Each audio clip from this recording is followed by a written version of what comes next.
Düşman sayıca üstündü bey. 4 nala üstümüze yağdı. Ama Orhan Bey demir bir yumruk gibi indi meydana. Bursa için, şehitlerimiz için. Orhan Bey, düşmanın her adımına bir hamlesi vardı.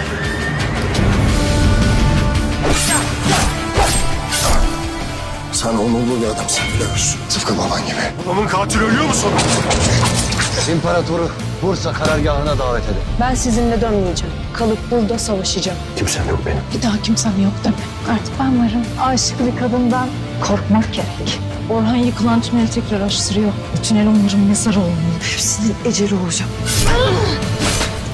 Kurtuluş yok benden. İnşallah İslam'ın nuru bir gün senin de kalbine doğsun. Asla geri çeviremeyeceği bir teklifte bulunacağım. Ağzından çıkan tek kelimeyle Bursa surlarına gazap yağacak.